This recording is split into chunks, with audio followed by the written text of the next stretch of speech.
Hi everyone, welcome back to our channel tutors JE. और कैसे हो आप सब लोग यार? आई होप कि सब लोग बढ़िया होंगे। फिर आज हम क्या करने वाले हैं? आज हम स्टार्ट करने वाले हैं गॉसेस लॉ। और गॉसेस लॉ के बारे में यार एकदम बढ़िया तरीके से पढ़ेंगे। तो सब लोग यार बिना टाइम वेस्ट करे फटाफट हेडिंग डाल लो यार गॉसेस लॉ की। ठीक है, फटाफट सब लोग हेडिंग डाल लो गॉसेस लॉ।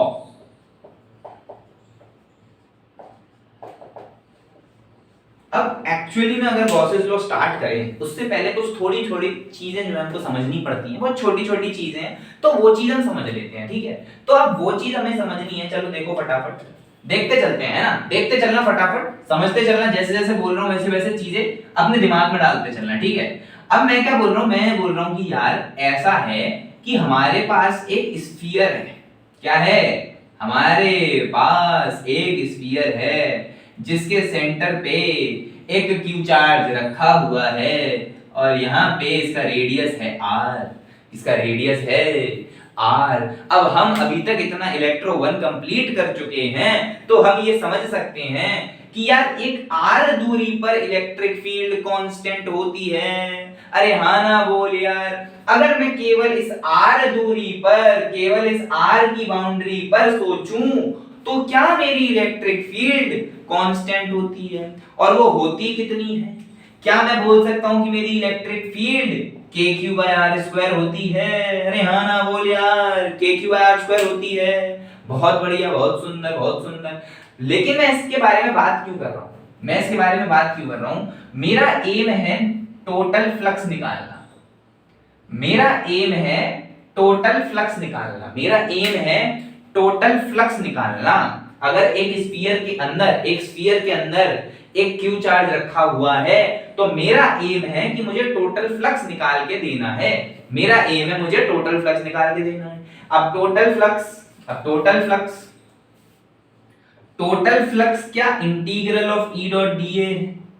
टोटल फ्लक्स क्या integral of E dot D है? अब हमने ई की तो बात कर ली, ई की बात कर ली कि ई क्या है? के क्यू बाय आर स्क्वायर है। अब देखो मैं क्या मान रहा हूं, मैं एक छोटा सा कोई भी पॉइंट ले लो और इसका मान लो ये एक छोटा सा एरिया है जिसको हमने डीए ले लिया। अब ये डीए जो है वो डीए वेक्टर इस तरीके से, इसका नॉर्मल। अगर इसी पर मैं इलेक्ट्रिक फील्ड देखूं तो क्या इलेक्ट्रिक फील्ड भी इसी तरफ होगी? अरे हाँ ना बोलो यार। इलेक्ट्रिक फील्ड रेडियली आउटवर्ड निकलेगी, रेडियली आउटवर्ड। तू चाहे तो इसकी जगह कोई और भी ले ले। इस जगह पे लेगा तो डीए इस तरफ और इलेक्ट्रिक फील्ड भी इस तरफ।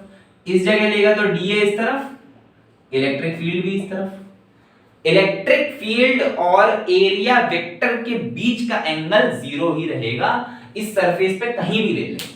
सुन दोबारा से, इलेक्ट्रिक फील्ड और एरिया वेक्टर के बीच का एंगल हमेशा जीरो रहेगा, चाहे इस सरफेस पर कहीं भी ले ले, क्योंकि एरिया वेक्टर भी हर जगह रेडियली आउटवर्ड है और इलेक्ट्रिक फील्ड भी रेडियली आउटवर्ड ही है। अब इसको सॉल्व कर। अब तेरे को फ्लक्स सॉल्व करना है।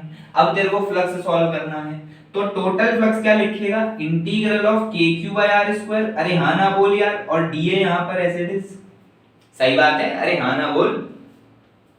तो टोटल फ्लक्स के लिए क्या इलेक्ट्रिक फील्ड कांस्टेंट है, तो के क्यू बाय आर स्क्वायर बाहर, इंटीग्रेशन ऑफ डीए बचा।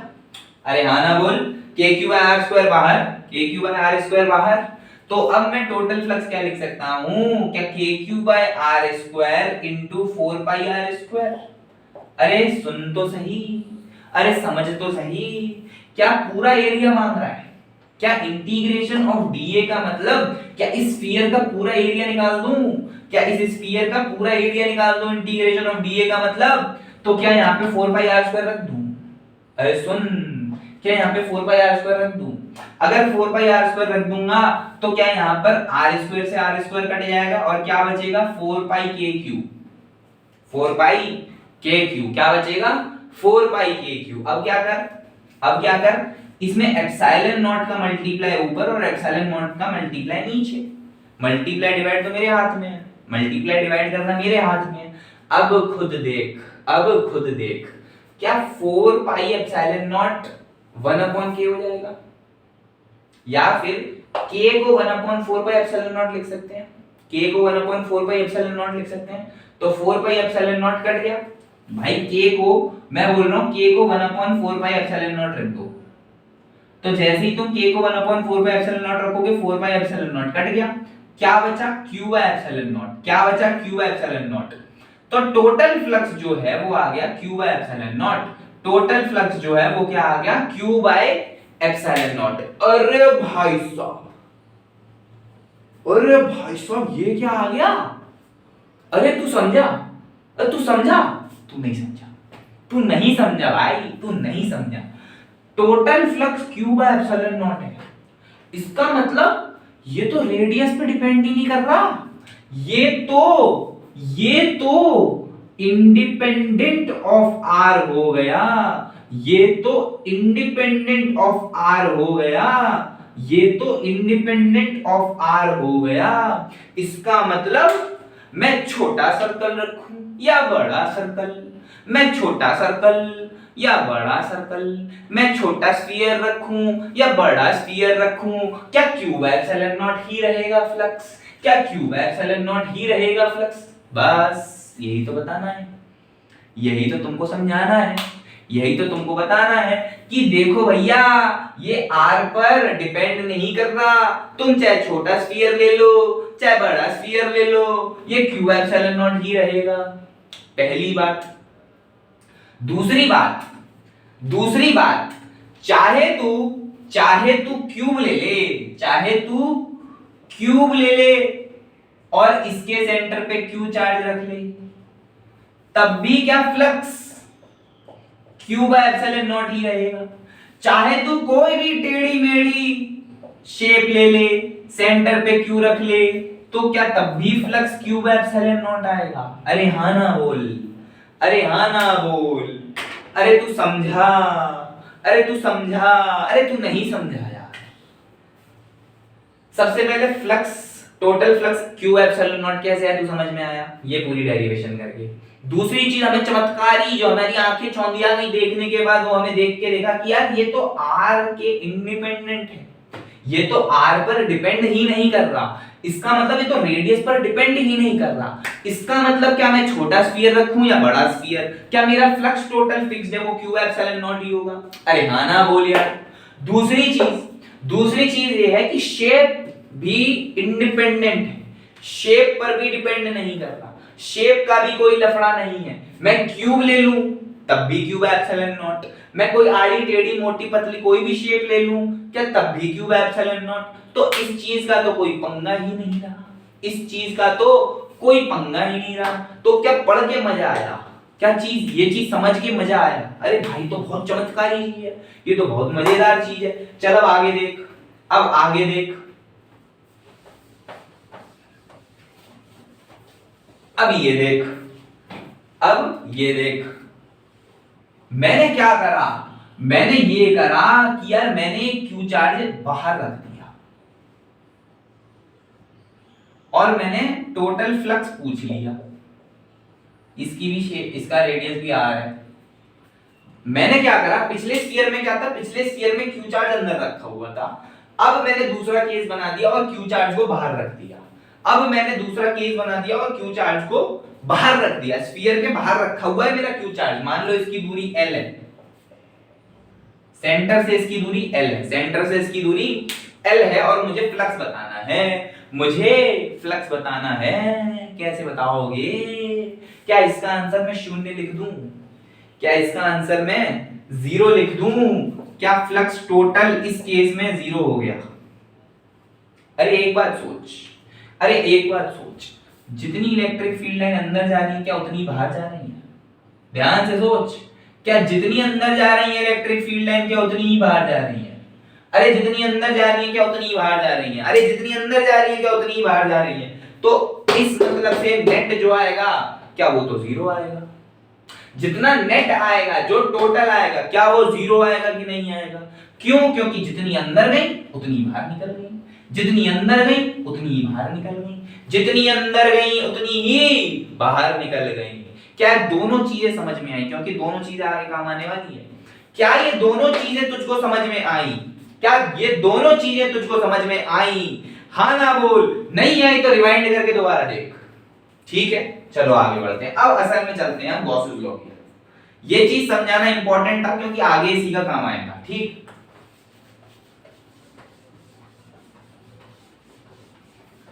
चलिए अब आगे चलते हैं, देखते हैं।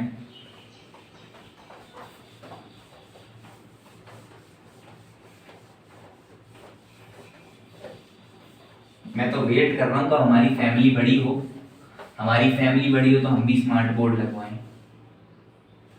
बच्चे बोल रहे हैं सर आपका बजट हिला हुआ है। हैं? ऐसा कुछ नहीं है भाई, जितने ज्यादा बच्चे होंगे उतना ज्यादा बच्चों को पढ़ाने में मजा आएगा, उतनी ज्यादा हम टेक्नोलॉजी का इस्तेमाल करेंगे, उतना ज्यादा अच्छा कंटेंट हम भी क्रिएट कर पाएंगे, क्योंकि हमारी भी एनर्जी उतनी ज्यादा होगी। ठीक है चलो खैर, उसके बारे में बाद में बात करेंगे, अकेले में बात करेंगे उससे, तुम्हारा उसके बारे में तुम लोगों से अकेले में बात करेंगे। अभी सुनो, गॉसेस लॉ पढ़ना है, गॉसेस लॉ। अब गॉसेस लॉ के लिए यार मैं एक बहुत सिंपल सा तरीका लेता हूं। मैं बोलता हूं मेरी कोई एक आर्बिट्ररी शेप है और ये क्या है, ये मेरा है गॉसियन सरफेस, ये मेरा है गॉसियन सरफेस। गॉसियन सरफेस कोई ऐसा अलग सा कुछ चीज नहीं है, एक ऐसा सरफेस है ताकि हमारे लिए चीजों को इंटीग्रेट कर पाना आसान हो जाए, हमारे लिए चीजों को इंटीग्रेट कर पाना आसान हो जाए। ये हम अपनी मर्जी से सरफेस लेते हैं, किसी का कोई दबाव नहीं है, मेरी खुद की मर्जी है। जैसे हम आगे डेरिवेशंस करेंगे इलेक्ट्रिक फील्ड वगैरह के, तब हम समझेंगे गॉसियन सरफेस का असल मीनिंग क्या है। लेकिन बस अभी के लिए इतना समझ ले कि गॉसियन सरफेस एक ऐसी चीज है ताकि हमारा इंटीग्रेशन, हमारा कैलकुलेशन, हमारा मैथमेटिक्स इजी हो जाए, ये वो काम करता है। और ये हमारी मर्जी होती है, हमारे हाथ में होता है कि यार हम किस तरीके का गॉसियन सरफेस लेना चाह रहे हैं।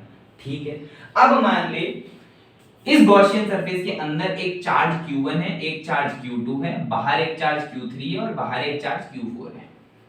ठीक, मेरा एम क्या है, मेरा एम अभी भी है कि मुझे नेट फ्लक्स निकालना है, मुझे टोटल फ्लक्स निकालना है, अभी भी मेरा एम यही है, मेरा एम यही है कि मुझे टोटल फ्लक्स निकालना है।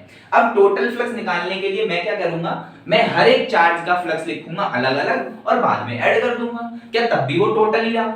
भाई समझना इस बात को कि मैं क्या करूंगा, मैं हर चार्ज का अलग अलग फ्लक्स लिखूंगा और उसको ऐड कर दूंगा, क्या तब भी वो टोटल ही रहा। बहुत बढ़िया। चल अब देख मैं क्या करने वाला हूं, मैं ये करने वाला हूं कि मैं लिखूंगा integration of E1 dot dA is equals to Q1 upon epsilon naught. ध्यान से देख, ध्यान से देख, मैंने चार्ज 1 को उठाया, मैंने चार्ज 1 को उठाया, चार्ज 1 की वजह से जो इलेक्ट्रिक फील्ड होगी क्या वो E1 होगी, चार्ज 1 की वजह से जो इलेक्ट्रिक फील्ड होगी क्या वो E1 होगी, तो E1 डॉट dA लिख दिया। जैसे मैंने E1 डॉट dA लिख दिया तो क्या मैं इसको Q1 अपॉन एप्सिलॉन नॉट नहीं लिखूंगा, जैसा कि पिछले केस में तूने पढ़ा था, क्या उसको मैं Q1 अपॉन एप्सिलॉन नॉट नहीं लिखूंगा। अरे हाँ ना बोल, Q1 अपॉन एप्सिलॉन नॉट लिखूंगा कि नहीं लिखूंगा। बहुत बढ़िया। अब ऐसे ही हम दूसरा लिखेंगे जो कि होगा E2 dot dA, E2 dot dA, E2 dot dA को क्या हम Q2 अपॉन एप्सिलॉन नॉट लिखेंगे कि नहीं लिखेंगे। अरे हाँ ना बोल यार, E2 मतलब कि जो इस चार्ज की वजह से इलेक्ट्रिक फील्ड बनी है, E2 क्या है, जो इस चार्ज की वजह से इलेक्ट्रिक फील्ड बनी है, और क्या ये चार्ज सरफेस के अंदर है, ये चार्ज सरफेस के अंदर है। तो जो पिछले दो केस थे उनमें से जो पहला वाला केस था, चार्ज स्फीयर के अंदर था, तो फ्लक्स क्या Q एप्सिलॉन नॉट नहीं आया था, तो क्या उसके लिए मैं Q2 एप्सिलॉन नॉट लिखूंगा कि नहीं लिखूंगा। बहुत बढ़िया। अब मैंने चार्ज 3 को उठाया, चार्ज 3 के लिए मैंने लिखा E3 डॉट dA, तो क्या इसको मैं 0 लिख दूं। ध्यान से देख, क्या इसके लिए मैं electric field E3 dot dA लिखूंगा। हाँ ना बोल, पहले इतनी बात के लिए हाँ ना बोल कि जो मेरा चार्ज Q3 है उसके लिए मैं electric field E3 dot dA लिखूंगा। और आगे सुन, जो हमने दूसरा केस किया था जो इस तरफ वाला था, जो हमारा दूसरा केस इस तरफ वाला था, क्या उसके लिए जब हमने देखा स्फीयर के बाहर चार्ज, स्फीयर के बाहर चार्ज है, तो हमारा फ्लक्स क्या 0 हुआ था कि नहीं हुआ, हमारा फ्लक्स 0 हुआ था कि नहीं हुआ था, उसको मैंने 0 लिख दिया। ऐसे ही चार्ज 4 को देख, चार्ज 4 को देख, चार्ज 4 के लिए electric field 4 dot dA and this is equal to 0, this is equal to 0। चारों को ऐड कर दे, चारों को ऐड कर दे, चारों को ऐड कर दे, तो ऐड करने के बाद क्या आएगा, इन सबको ऐड कर दूं तो क्या मेरे पास integral of E1 plus E2 plus E3 plus E4 dot dA this is equal to Q1 plus Q2 upon epsilon naught नहीं आएगा? अरे हाँ ना बोल यार, अरे हाँ ना बोल यार, चारों समझ में आया कि नहीं आया? Q1 आया, Q1 upon epsilon not electric field 1, Q2 upon epsilon not electric field 2, zero क्यों आया? क्योंकि Q3 बाहर है, और बाहर वाला केस हमने स्टार्टिंग ऑफ द वीडियो में ही देख लिया था। ऐसे ही फोर्थ वाले का जीरो। फिर हमें क्योंकि नेट फ्लक्स निकालना है, हमें टोटल फ्लक्स निकालना है इन चारों चार्जेस की वजह से, तो मैंने ऐड कर दिया। जैसे ही मैंने ऐड किया तो मेरे पास ये एक्सप्रेशन आ गया कि E1 plus E2 plus E3 plus E4 dot DA this is equal to इन चार चीजों का सम करूंगा तो क्या Q1 plus Q2 upon epsilon naught नहीं आएगा? अरे हाँ ना बोल यार, ये चीज। अब क्या मैं इसको E नेट लिख दूं, डॉट DA लिख दूं, और क्या मैं इसको Q1 plus Q2 upon epsilon not लिख दूं, और क्या मैं इसको टोटल फ्लक्स लिख दूं? अरे हाँ ना बोल यार भाई, E1 plus E2 plus E3 plus E4 तो नेट इलेक्ट्रिक फील्ड है। इन चारों चार्जेस की वजह से जो electric field I E net वही तो लिखी है मैंने, और क्या लिखी है?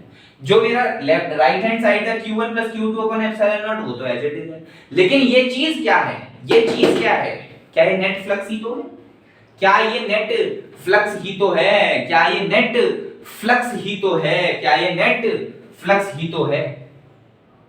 अब देख, क्या ये चार्जेस, सबसे इंपॉर्टेंट बात बोलने वाला हूं, ये चार्जेस हमारे एल्जेब्रिकली ऐड होते हैं।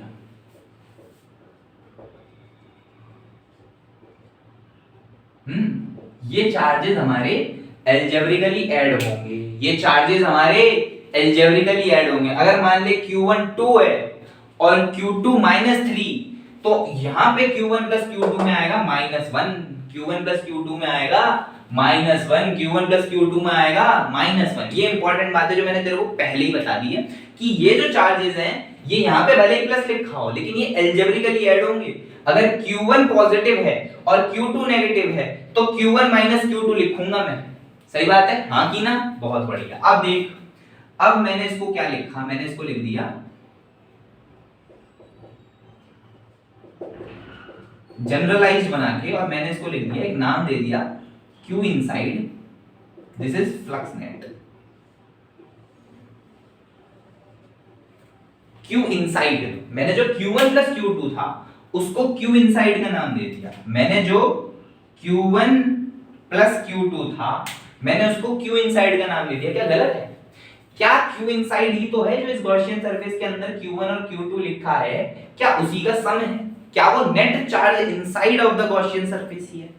क्या this is the net charge? क्या sum of this charge Q1 plus Q2 is the net charge in this Gaussian surface, in this Gaussian surface? तो मैंने उसको बस Q इनसाइड लिख दिया, Q इनसाइड लिख दिया, and this is our Gauss's law, this is our Gauss's law. Gauss's law, what does it states? It states that the net flux in any spherical body or non-spherical body is the sum of charge present inside that surface divided by epsilon naught.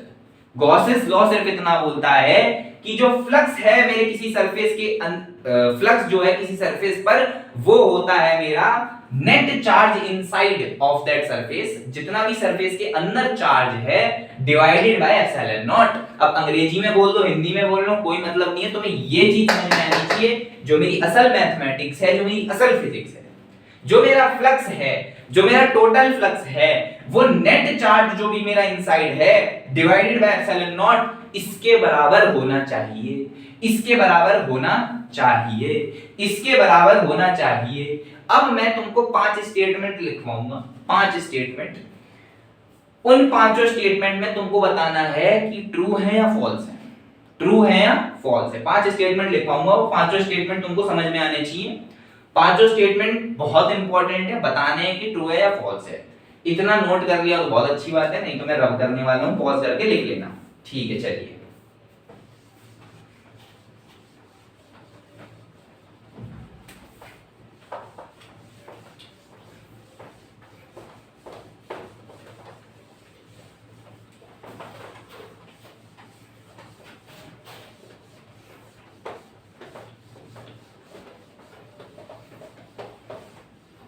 ठीक है, अब देखो 5 statement जो मैं लिखवाने वाला हूं।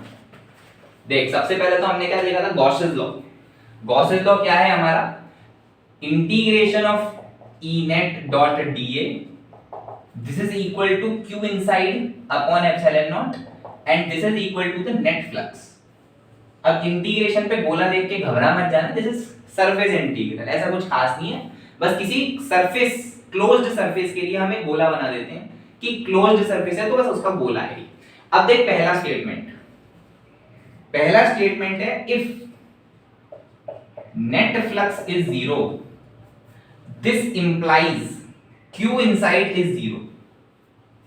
ये जो डबल एरो बनाए हैं ना, डबल एरो, इसका मतलब है इंप्लाइज।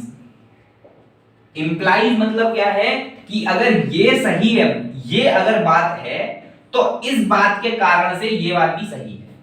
इंप्लाइज का मतलब ये है कि अगर ऐसा है तो ऐसा भी है, ऐसा है तो ऐसा भी है। ठीक है, दूसरा स्टेटमेंट, दूसरा स्टेटमेंट है if electric field is zero everywhere on the surface, if electric field is zero everywhere on the surface, this implies q inside is zero, this implies q inside is zero। तीसरा statement है, तीसरा statement है if electric field is zero everywhere on the surface, this implies net flux is zero, this implies net flux is zero। चौथा statement है if q inside is zero this implies electric field is zero everywhere on the surface.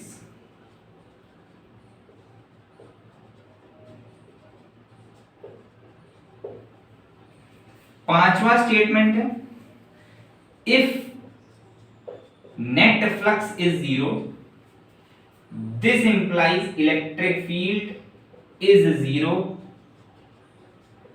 everywhere on the surface।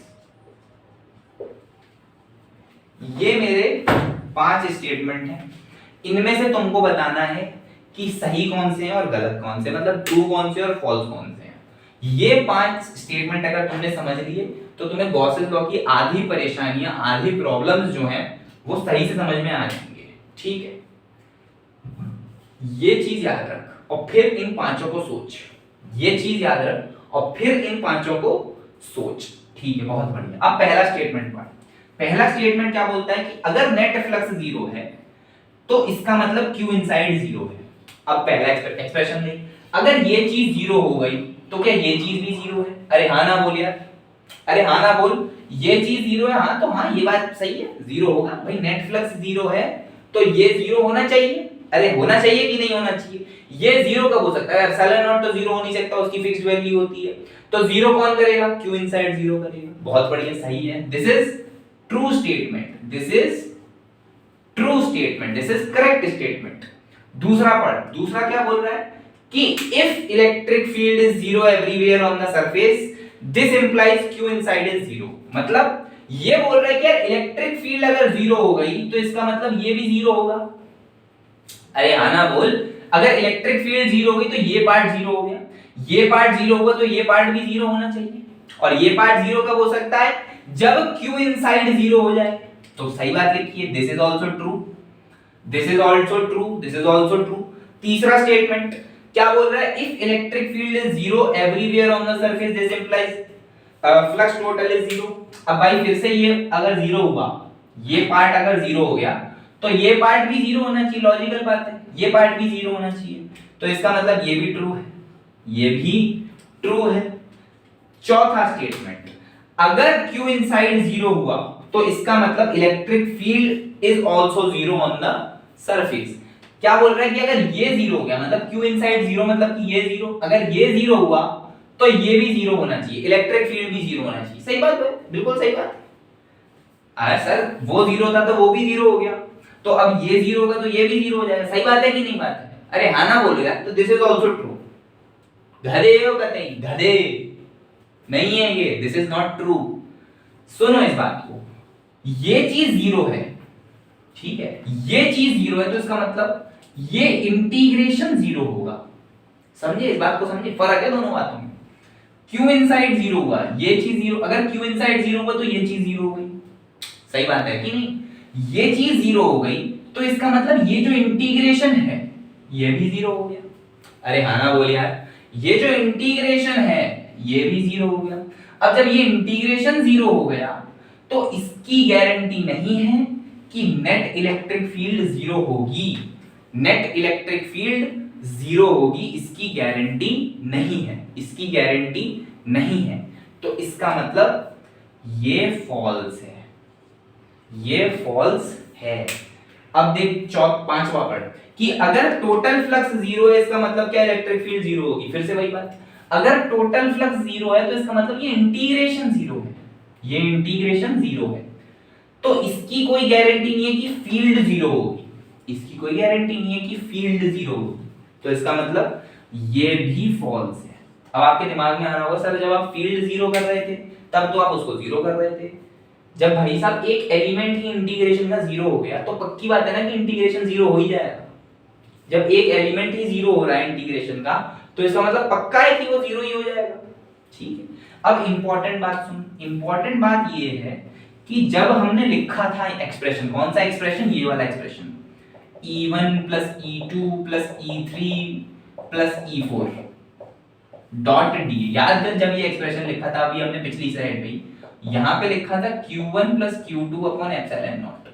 तो इसका मतलब तो हम समझ गए थे कि जब हम फ्लक्स लिख रहे हैं, this is what, this is nothing but flux, this is nothing but flux. तो जो हम फ्लक्स लिख रहे हैं वो तो चार्ज इनसाइड की बेसिस पे लिख रहे हैं, वो तो चार्ज इनसाइड मतलब जो भी मेरे सरफेस के अंदर चार्ज बैठा है उसका लिख रहे हैं।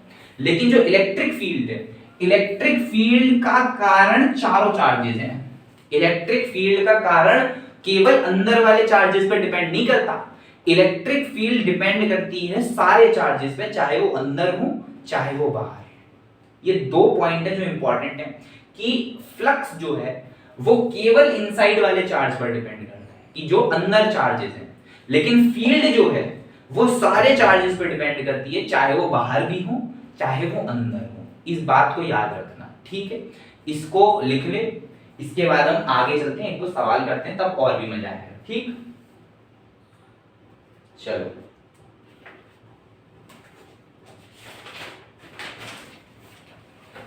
तुम लोगों के लिए सवाल अलग से लिख के लाता हूं मैं। अब हमारे पास स्मार्ट बोर्ड था जो स्लाइड चेंज करी और आ गई।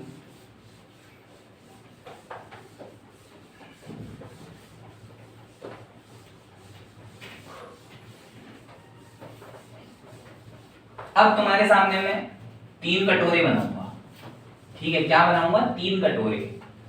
सर क्या भिखारी बनाने पे आ गए आप? तो हम तो यहाँ करोड़पति बनने के सपने देखने आए हैं कि हम आईटी जाएंगे करोड़पति बनेंगे, आप कटोरा बना रहे हो हमको, हैं? ऐसी बात थोड़ी है। अरे कटोरा पकड़ेगा तभी तो पैसा आएगा ना।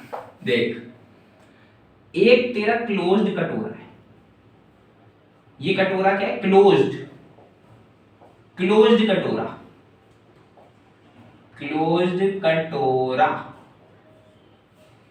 एक और तेरा क्लोज्ड कटोरा है, टेढ़े बन गए क्या? चलो मान लो दिस इज ऑल्सो क्लोज्ड कटोरा। And what is this? This third one is open कटोरा। This third one is open कटोरा, बल्कि बेसिकली दिस इज ओपन कटोरी, मतलब कटोरी को उल्टा कर दिया है। ये दोनों बंद हैं, ठीक है। अब मैंने बोला इसके जस्ट अंदर क्यू चार्ज है, इसके जस्ट बाहर क्यू चार्ज है, और इसके सेंटर पे ही क्यू चार्ज है, इसके सेंटर पे ही क्यू चार्ज है। मतलब कि जो दोनों क्लोज्ड कटोरे हैं उनमें से एक के तो जस्ट अंदर क्यू चार्ज है, एक के जस्ट बाहर क्यू चार्ज है, और जो ओपन कटोरा है उसके सेंटर पे क्यू चार्ज है। बहुत प्यारा एग्जांपल है, समझ में आ जाएगा, ठीक है। अब क्या करना है, इसके लिए फ्लक्स लिख, इसके लिए फ्लक्स क्या आ जाएगा? इसके लिए तो टोटल फ्लक्स क्या है? Charge inside upon epsilon not, charge inside upon epsilon not, और चार्ज अंदर कितना है? क्यू। तो Q बाय एप्सिलॉन नॉट, खत्म। Q by epsilon not. इसके लिए लिखेंगे तो क्या लिखेंगे, इसके लिए लिखेंगे net flux Q inside upon epsilon not, और अंदर कितना चार्ज है, कुछ नहीं तो 0। अंदर थोड़ी ना, ये जस्ट अंदर है इसका मतलब अंदर है, ये जस्ट बाहर है इसका मतलब बाहर तो है ही ना। जस्ट बाहर हो चाहे बहुत दूर बाहर हो, बाहर तो है ही, तो 0। अब इसका देख, इसके लिए क्लोज्ड नहीं है, इसके लिए क्लोज्ड सरफेस नहीं है, तो हमें पहले क्लोज्ड सरफेस बनाना होगा, हमें पहले क्लोज्ड सरफेस बनाना होगा। अब क्लोज्ड सरफेस कैसे बनेगा, इस पूरे को बंद कर दो, इमेजिनरी। अब ये तुम्हें दिमाग में करना है, ये तुम्हें दिमाग में करना है कि यार हमने मान लिया कि ये बंद है, हमने मान लिया कि ये बंद है। अगर बंद होता, अब ध्यान से सुन, अगर बंद होता, अगर बंद होता तो क्या Q in by epsilon not, या मतलब कि फ्लक्स क्या हो जाता Q अपॉन एप्सिलॉन नॉट। अगर बंद होता तो क्या Q बाय एप्सिलॉन नॉट होता कि नहीं होता, अगर बंद होता तो Q बाय एप्सिलॉन नॉट है। अब यूजिंग सिमेट्री, अब यूजिंग सिमेट्री, बंद तो है नहीं, असल में बंद तो है नहीं, तो सिमेट्री का इस्तेमाल करके क्या ये आधा है, असल में तो आधा है, असल में तो आधा है, तो सिमेट्री का यूज करके हम बोल सकते हैं जो टोटल फ्लक्स थ्रू ओपन कटोरा है, थ्रू ओपन कटोरा है, वो हो गया Q अपॉन एप्सिलॉन नॉट का आधा, का आधा, which is Q upon 2 epsilon not, Q upon 2 epsilon not. हमने पहले उसको बंद किया, हमने उसको क्लोज सरफेस किया, तो हमने इमेजिन किया कि ये बंद कटोरा है, पूरा कंप्लीटली बंद। सिमेट्रिकल बनाएंगे, याद रखना आपके दिमाग में आया होगा कि सर ऐसे लाइन खींच के क्यों नहीं हमने बंद कर दिया। सिमेट्रिकली बनाना है, सिमेट्रिकली बनाना है, ताकि हमारे को रेशियो में डिवाइड करना आसान हो जाए। जब सिमेट्रिकली था तो Q एप्सिलॉन नॉट था, आधा गायब कर दिया तो आधा इधर से भी चला गया, तो Q अपॉन 2 एप्सिलॉन नॉट हो गया। बहुत बढ़िया। अब एक और एग्जांपल देखते हैं, और सुंदर एग्जांपल। चल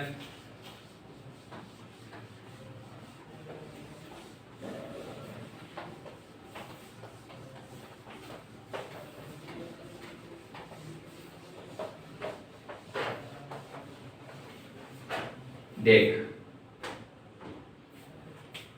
तेरे पास एक सरफेस है, एक ऐसे सरफेस बना हुआ है, ऐसे बना हुआ,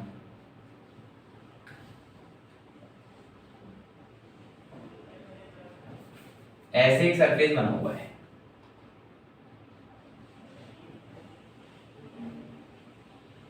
इस सरफेस के सेंटर से थोड़ा ऊपर जो है, मान लो a दूरी पर एक Q चार्ज रखा हुआ है, a दूरी पर एक Q चार्ज रखा हुआ है, और मुझसे पूछा जा रहा है इस सरफेस से फ्लक्स बताओ, इस सरफेस से फ्लक्स बताओ, इस सरफेस से फ्लक्स बताओ। अब देख, मैं डायरेक्टली देख के तो बता नहीं सकता, मैं डायरेक्टली देखकर तो बता नहीं सकता, मैं डायरेक्टली देख करके तो बता नहीं सकता, तो मैं क्या करूंगा, इसको क्लोज्ड सरफेस बनाऊंगा। अब इसका क्लोज्ड सरफेस बनता है मेरा क्यूब, इसका क्लोज्ड सरफेस बनता है क्यूब, तो मैंने क्यूब बना दिया, मैंने क्यूब बना दिया, ये मेरा क्यूब बन गया। अब क्या मेरे सेंटर पे क्यू चार्ज रखा है, अरे हाँ ना बोल, और तेरे को इसके अक्रॉस पूछा था कि फ्लक्स बता, इसके अक्रॉस पूछा था फ्लक्स बता, है ना, इसी के अक्रॉस तो पूछा था, और ये ए दूरी पर रखा है कुछ कुछ,